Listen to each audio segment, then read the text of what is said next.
कंपनीचं कुठे इन्व्हॉल्वमेंट नाही आहे. त्यांनी स्वतः त्या संदर्भात सगळ्या प्रकारे जे काही सहकार्य उपलब्ध करून दिलं पाहिजे ते केलं आहे. आणि त्यांनी हे देखील आपल्याला सांगितलेलं आहे की राज्य सरकार सुचवतील त्या सगळ्या उपाययोजना इतर ठिकाणी देखील आम्ही करायला तयार आहोत. पण त्यासोबत जे चित्रा त्यांनी सांगितलं, बऱ्याचशा कॉर्पोरेट कंपन्यांमध्ये एक मोडस ऑपरंडी म्हणून अशा पद्धतीनं कार्य चालल्याचं आपल्या लक्षात येतं आहे.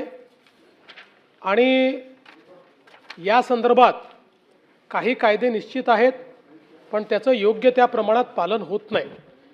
आणि म्हणून आत्ता काही उपाययोजना चित्रा त्यांनी या ठिकाणी सुचवलेल्या आहेत.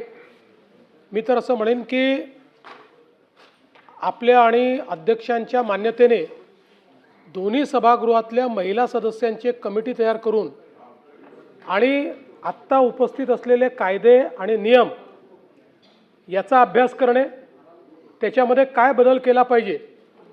विशेषतः आपण जेव्हा हे कायदे तयार केले त्यावेळेस प्रायव्हेट वर्कप्लेसेस इतक्या मोठ्या प्रमाणात नव्हत्या. जेव्हा हे कायदे तयार केले त्यावेळेस आपल्याकडे रात्रीच्या शिफ्टला महिला कमी काम करत होत्या. त्यामुळे आता आपल्याला त्याच्यामध्ये बदल करण्याची आवश्यकता आहे. आणि म्हणून दोन्ही सभागृहाची महिला सदस्यांची एक कमिटी तयार करून त्यांना ही जबाबदारी आपण देऊ. या सगळ्या कायद्यांचा, नियमांचा, झालेल्या घटनांचा आढावा घेऊन आपण काय उपाययोजना करणं आवश्यक आहे त्या उपाययोजना त्यांनी सुचवाव्या. निश्चितपणे राज्य सरकार त्या उपाययोजना त्या ठिकाणी लागू करेल. मनीषाताई.